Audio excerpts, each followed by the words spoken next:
additions de nombres relatifs.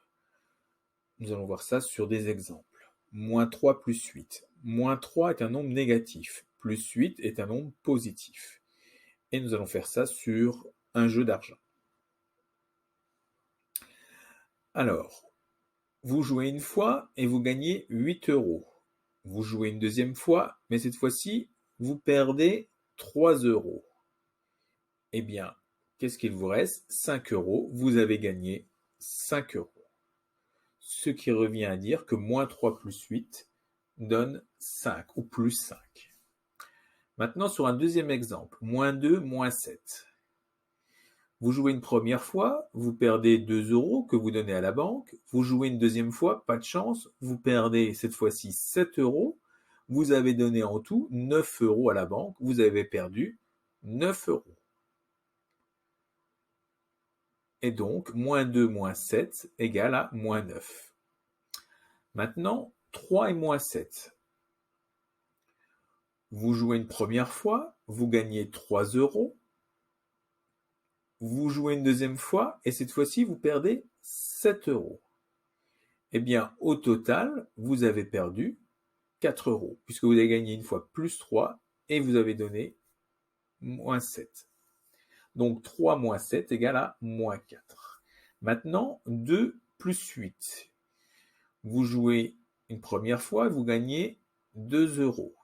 Vous jouez une deuxième fois, vous avez de la chance et vous gagnez 8 euros. En tout, vous avez gagné 10 euros. Et donc, 2 plus 8 égale à 10. Alors, la règle, les nombres sont de même signe.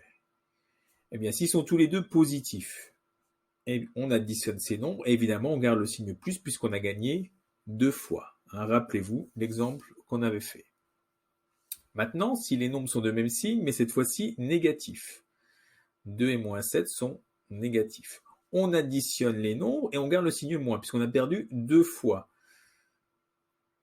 Alors, on va revoir un peu ce qui s'était passé. On donne 2 euros, après on donne 7 euros. C'est comme si on avait donné 9 euros et on a perdu, donc ça fait moins 9. Les nombres se donnent signes différents.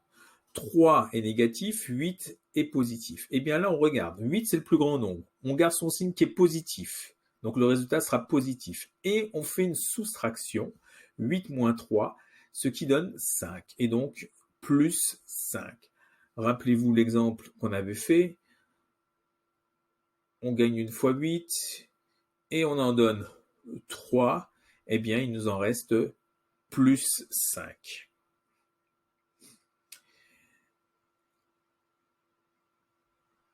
Maintenant, les nombres sont toujours de signes différents. 3 est positif, 7 est négatif. 7, c'est le plus grand nombre et il est négatif. Donc, dans ce cas-là, le résultat sera négatif. On garde toujours le signe du plus grand nombre. Et on fait toujours une soustraction, puisqu'on a gagné et perdu une fois. Et donc, le résultat sera égal à moins 4. On revoit ça. Rappelez-vous, on gagne 3, on est content, mais on en donne 7. Donc, globalement, on en a perdu 4. Pour résumer, eh bien, les nombres sont de même signe, on fait une addition et on garde le signe, soit positif, soit négatif. Et quand les nombres sont de signes différents, on regarde le nombre du plus grand signe, qui peut être négatif ou positif, et on fait une soustraction.